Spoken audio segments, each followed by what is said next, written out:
आप सबका स्वागत है बैंकिंग साथी यूट्यूब चैनल पर। आज हम कवर करेंगे 2 और 3 जून का डेली करंट अफेयर्स। तो पहले बढ़ते हैं हम न्यूज़ के ऊपर। तो पहला न्यूज़ आ रहा है ई माइग्रेंट सर्विस के ऊपर। तो ये ई माइग्रेंट सर्विस देने के लिए 3 ऑर्गेनाइजेशन ने एमयू साइन किया। वो 3 ऑर्गेनाइजेशन कौन कौन है? पहला ऑर्गेनाइजेशन है मिनिस्टर ऑफ एक्सटर्नल अफेयर्स, दूसरा ऑर्गेनाइजेशन है minister of electronics and information technology और तीसरा ऑर्गेनाइजेशन है CSC e governance service India limited. और ये क्या करेंगे? एक ई माइग्रेंट सर्विस देने का काम करेंगे। और ये ई माइग्रेंट सर्विस जो है ये अंतर्गत आता है ई माइग्रेंट प्रोजेक्ट के अंतर्गत। और ये ई माइग्रेंट प्रोजेक्ट जो है ये क्या करेगा? असिस्ट करेगा, या तो मैं बोलूँ कि हेल्प करेगा जो भी ब्लू कॉलर वर्कर्स होते हैं उनको। ब्लू कॉलर वर्कर्स को हेल्प करेगा कि वो जो है इमिग्रेंट चेक रिक्वायरमेंट जो भी कंट्री सी रहती है उसको उसका प्रोसेस जो है स्मूथ करने के लिए। और वो स्मूथ कैसे करेंगे? By using the online process को ये स्मूथ करके जो है ये ब्लू कॉलर जो वर्कर्स रहते हैं इनको हेल्प करने का काम करेंगे। तो इसमें हम समझते हैं ये सारे ऑर्गेनाइजेशन क्या क्या काम है इंडिविजुअली। पहली बात कि मिनिस्ट्री ऑफ एक्सटर्नल अफेयर्स ही है जो कि अलाउ करता है जो भी ब्लू कॉलर वर्कर्स हैं उनको इमिग्रेशन में जाने के लिए। तो इनका तो रोल तो बहुत इंपॉर्टेंट है। उसके बाद जो भी ये प्लेटफॉर्म है जो ऑनलाइन बनाने की बात कर रहे हैं ये बनाने का काम होगा ministry of electronics and information technology का। ठीक है, ministry of electronics and information technology का काम रहेगा जो भी ऑनलाइन प्लेटफॉर्म है इसको बनाने का। उसके बाद जो ये बनने के बाद ये प्लेटफॉर्म तो बन गया, लेकिन अब मैंने क्या बोला कि ब्लू कॉलर वर्कर्स है। अब ब्लू कॉलर वर्कर्स कौन होते हैं? ठीक है, पहले तो हम इसमें से ब्लू कॉलर और व्हाइट कॉलर आपको अगर पता हो थोड़ा भी, तो ब्लू कॉलर होते हैं जो ऑफिस में काम करते हैं, और जो अनऑर्गेनाइज सेक्टर में काम करते हैं उनको मोस्टली ब्लू कॉलर जॉब्स बोला जाता है। तो ये ब्लू कॉलर जॉब्स जो रहते हैं नॉर्मली ये तो अनएजुकेटेड होते हैं या तो ये पुअर पर्सनस होते हैं। तो इनको जो है इतना जो ऑनलाइन फैसिलिटी, जैसे ये ऑनलाइन तो कर दिया लेकिन इनको ऑनलाइन यूज़ करने नहीं आता सामान कि कैसे जो है इसकी जो फॉर्म फिलिंग है वो की जाए या कैसे जो है फैसिलिटी ली जाए। तो उसी के लिए जो है इन्होंने हेल्प लिया CSC e governance service India का। तो CSC ई गवर्नेंस सर्विस पहले तो समझते हैं। ये आपको दिख रहा होगा फोटो में, ये एक तरह का CSC सर्विस सेंटर है। इधर क्या होता है? इधर आपको कोई भी अगर ऑनलाइन चीज़ें करनी हो, ठीक है, कोई भी चीज़ अगर ऑनलाइन करनी हो जो कि गवर्नमेंट जो है सर्विस देती है ऑनलाइन, वो अगर फैसिलिटी लेनी हो तो आप इस सेंटर में जाके ले सकते हो। क्योंकि जो गरीब तबका लोग हैं उनको जो है मोस्टली मोबाइल फ़ोन्स हैं उनके पास, लेकिन उनको ऑनलाइन फॉर्म भरने नहीं आता या उनके पास PC नहीं होगा। तो वो सब चीज़ जो है ये CSC जो है सॉल्व करता है, CSC सेंटर सॉल्व करता है। और गरीब तबके के लोग भी जो इधर CSC सेंटर में जाके जो भी ऑनलाइन फैसिलिटी गवर्नमेंट देना चाहती है वो लेके उसका लाभ ले सकती है। तो इसी के लिए CSC सर्विस जो है गवर्नमेंट ने पहले बनाया था। तो इसी का हेल्प लेके जो है मिनिस्ट्री ऑफ एक्सटर्नल अफेयर्स जो ब्लू कॉलर वर्कर्स है उनको अलाउ कर रही है कि वो ऑनलाइन जो है अप्लाई कर सकते हैं। इसके बाद हम नेक्स्ट करंट अफेयर्स पढ़ते हैं। नेक्स्ट करंट अफेयर्स आ रहा है IIT के मतलब IIT खड़गपुर नहीं, IIT कानपुर। ठीक है, IIT कानपुर ने क्या किया? IIT कानपुर ने पार्टनर किया हुआ है DRDO के साथ, और ये एक तरह का DRDO industrial academic centre of excellence बनाने जा रहे हैं।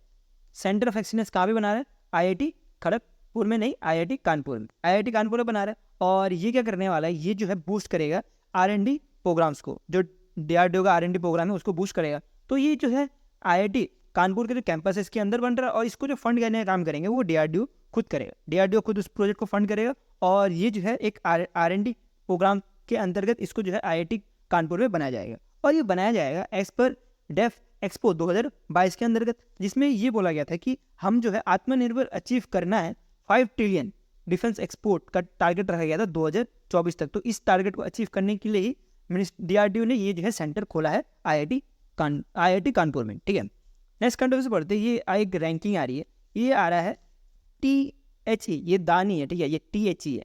THE का मतलब क्या हुआ? ये हो गया हमारा 12th edition of Times Higher Education. और ये जो रैंकिंग है इसका नाम रखा गया है एशिया यूनिवर्सिटी रैंकिंग 2024। इस वजह से साफ साफ आपको पढ़ने ही समझ आ रहा है कि ये एशिया का रैंकिंग है और इसमें जो है यूनिवर्सिटीज इंक्लूड रहेगी।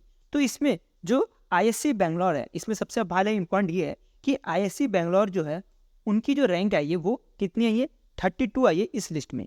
ये सबसे ज़्यादा इंपॉर्टेंट है एग्जाम में। ISC बेंगलोर में वापस रिपीट कर रहा हूँ, ISC बेंगलोर की रैंक जो है 32 है। वो कहाँ पे है? ISC बेंगलोर कर्नाटका में है। उसके बाद आपको और थोड़े बहुत चीज़ें याद रखनी है कि फर्स्ट नंबर पे किसकी रैंक है। फर्स्ट नंबर पे आप देख सकते हो चाइना की, और सेकंड नंबर पे चाइना की यूनिवर्सिटीज़ की रैंक्स है। इसके साथ आपको एक और रैंक याद रखनी है, अन्ना यूनिवर्सिटी, जो कि सेकंड हाईएस्ट रैंकिंग है इंडिया का, जो कि 119 में आता है। आपको ये रैंक याद रखनी है। इसमें अगर आप मेरे से पूछो तो कौन सा हमें याद रखना है एग्जाम के लिए ज़्यादा जो इंपॉर्टेंट है वो है हमारा ISC बेंगलोर। ISC बेंगलोर की रैंक कितनी? 32। आपको ये ज़्यादा याद रखना है रादर देन ये 3 जो मैंने आपको बताया कि 1, 2 और 1, 9 जो है रैंक देकर रखें। इसके अलावा, ठीक है। तो ये सुपर इंपॉर्टेंट है। बाकी आप छोड़ना चाहो तो छोड़ सकते हो और पढ़ सकते हो तो पढ़ लो एग्जाम में कभी कभी, क्योंकि पूछ लिया जाता है। तो एक बार आप घुमा लोगे तो एग्जाम में अगर आपने थोड़ा भी कुछ पढ़ा हो तो आप एग्जाम में इसको आंसर कर सकते हो, ठीक है। नेक्स्ट कंट्रोवर्सी में बढ़ते हैं। नेक्स्ट कंट्रोवर्सी आ रहा है बैंक ऑफ महाराष्ट्र की तरफ से। बैंक ऑफ महाराष्ट्र ने एक इंट्रोड्यूस किया क्या, महाकृषि समृद्धि योजना। महाकृषि समृद्धि योजना ये एक तरह क्या है, एक तरह का ये फाइनेंशियल असिस्टेंट देने का काम करेगा जो भी food and agro based industry है उनको, और जो भी एग्री इंफ्रास्ट्रक्चर प्रोजेक्ट्स है इनको, एग्री इंफ्रास्ट्रक्चर प्रोजेक्ट्स में इंक्लूड है, जो स्टार्टअप्स है वो भी इसमें इंक्लूड है, ठीक है। इसमें आपको ये भी ध्यान है जो स्टार्टअप्स ये भी इंक्लूड है। तो ये आपको ये याद रखना है कि बैंक ऑफ महाराष्ट्र ने निकाला है महाकृषि समृद्धि योजना, और ये महाकृषि समृद्धि योजना जो है फाइनेंशियल असिस्टेंट देने की काम करेगा food and agro based industry को, ठीक है। और ये जो है इसको जो लाया गया है महाकृषि समृद्धि योजना, इसको लाया गया है, इसको किसके अंतर्गत लाया गया है, वन डिस्ट्रिक्ट वन प्रोडक्ट के अंदर लाया गया है। मतलब कि एक डिस्ट्रिक्ट में एक प्रोडक्ट रहेगा। और ये इनिशिएटिव जो लॉन्च किया था वन डिस्ट्रिक्ट वन प्रोडक्ट, इसको लॉन्च किया गया था मिनिस्ट्री ऑफ फूड इंडस्ट्री ने, ठीक है। तो ये जो है जितने पॉइंट्स मैंने आपको बताया वो सारे के सारे आपको पढ़ना, और यही जो है एग्जाम पॉइंट से इंपॉर्टेंट है, बाकी कुछ काम करनी है। नेक्स्ट करंट अफेयर पढ़ते हैं। नेक्स्ट करंट अफेयर आ रहा है अग्निकुश। अग्निकुश कॉस्मस, अग्निकुश कॉस्मस ने लॉन्च किया है अग्निबैन। अग्निबैन क्या है, SORDT। ये बहुत लंबा आपको अजीब सा नाम दे रहा है ना, तो पहले हम इसका जो फुल फॉर्म है वो देख लेते हैं। इसका फुल फॉर्म बनता है sub orbital technological demonstrator.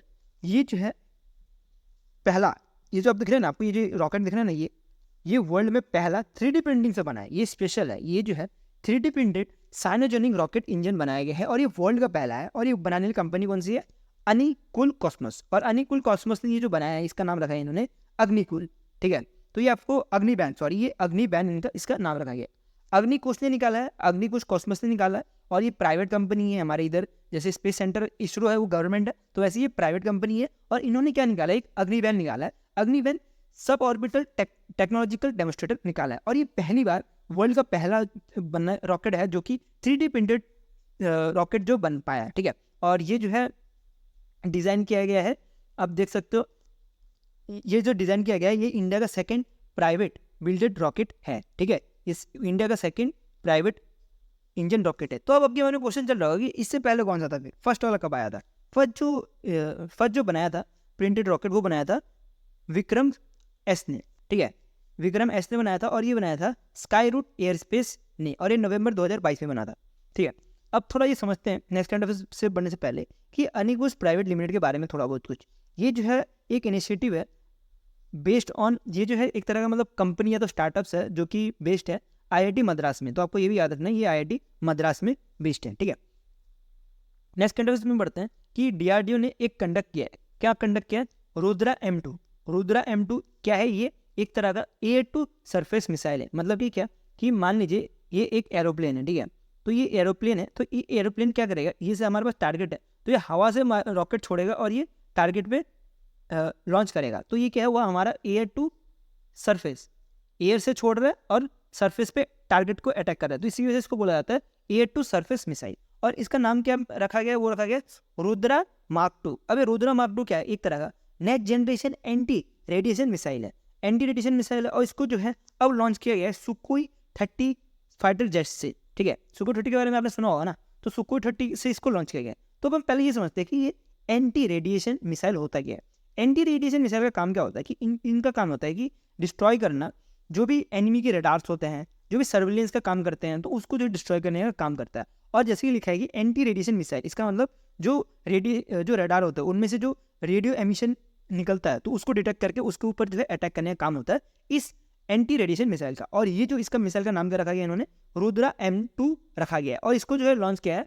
Sukhoi 30 jet के द्वारा, ठीक है। तो आपको सारे के सारे चीज़ें याद रखनी है। और ये रुद्रा M2 मिसाइल क्या है, ये एयर टू सरफेस मिसाइल है, ठीक है।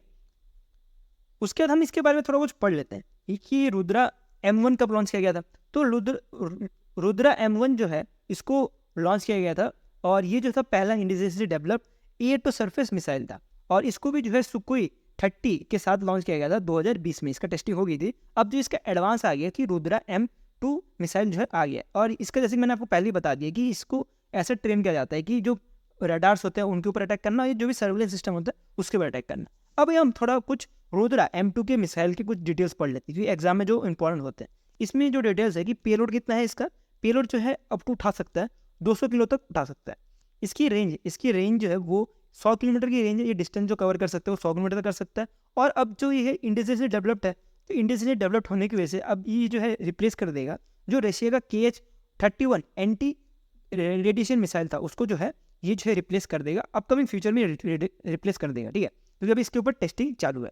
तो ये था हमारा डिफेंस का पहला न्यूज़। अब हम दूसरे न्यूज़ के ऊपर बढ़ते हैं। दूसरा न्यूज़ आ रहा है साउथ कोरिया की तरफ से कि साउथ कोरिया ने डेवलप किया है long range Sam system. Long range Sam system मतलब क्या, जो कि है सरफेस टू एयर मिसाइल। जैसे मैंने आपको बताया ना, एयर टू सरफेस, ये क्या रहेगा कि सरफेस से छोड़ेगा और एयर में अटैक करेगा। तो ये क्या मिसाइल होने वाला है, इसके बारे में हम थोड़ा कुछ समझ लेते हैं। इसका काम होगा कि कोई भी रॉकेट है, मान लीजिए कि कोई फाइटर जेट है, ये हम फाइटर जेट बना लेते हैं, मेरा थोड़ा ड्राइंग खराब है। तो फाइटर जेट ने 4 मिसाइल दागी, ठीक है, 1 2 3 4, ठीक है, 4 मिसाइल दागे। तो ये जो है एल सैंड, इसका काम क्या रहेगा, सरफेस टू एयर मिसाइल का काम क्या रहेगा कि ये जो 4 मिसाइल है ना, इसको एक बार में ही इंटरप्ट कर सकता है, ठीक है, एक बार में ही इंटरप्ट कर सकता है। ऐसा कुछ साउथ कोरिया ने 2023 में ही कर दिया था, और ये चीज़ जो है अब ऑपरेशनल भी हो जाएगा 2027 तक, ऐसा कुछ साउथ कोरिया का कहना है। लेकिन हमारे लिए इतना इंपॉर्टेंट नहीं है ये क्यों न्यूज़, क्योंकि ये साउथ कोरिया का न्यूज़ है, तो आपको ये सिर्फ मिसाइल का नाम पता होना चाहिए और ये काम क्या रहेगा इस मिसाइल का आपको ये पता होना चाहिए, ठीक है। इसका तो आप थोड़ा याद रखोगे 2027 तक जो ये पूरा का पूरा कंप्लीट हो जाएगा, ठीक है। तो इतने काफ़ी है एग्जाम के लिए। तो नेक्स्ट करंट अफेयर से पढ़ते हैं। नेक्स्ट करंट अफेयर आ रहा है कि इंडियन आर्म रेसलर्स, ये क्या है, आर्म रेसलिंग। आर्म रेसलिंग पता हो ना, पंजा। तो पंजा में जो है टोटल 7 मेडल जीता है। 7 मेडल कहाँ पे जीता है, एशियन आर्म रेसलिंग चैंपियनशिप 2024 में जीता है, और इसमें से जो है 1 गोल्ड आया है। बाकी हमें याद नहीं रखना, 6 ब्रॉन्ज जो है वो याद नहीं रखना, 1 जो गोल्ड आया वो याद रखना है। और ये जो हुआ था, ये 22 एशियन आर्म रेसलिंग चैंपियनशिप हुआ था, और 21 Asian para arm wrestling championship 2024 का हुआ था, और उज्बेकिस्तान में हुआ था। और इसमें जो गोल्ड जीते थे वो एग्जाम पॉइंट से पॉइंट, तो मैंने क्या बोला, गोल्ड पढ़ना जरूरी है, तो हम गोल्ड पढ़ लेते हैं। तो गोल्ड जो है ये जीता गया था श्रीमत झा, और ये श्रीमत झा कहाँ से बिलोंग करते हैं, ये छत्तीसगढ़ से बिलोंग करते हैं। और इन्होंने जो जीता था ये जो थे लेफ्ट हैंडेड थे, और इनकी जो वेट कैटेगरी थी वो 85 kg की थी।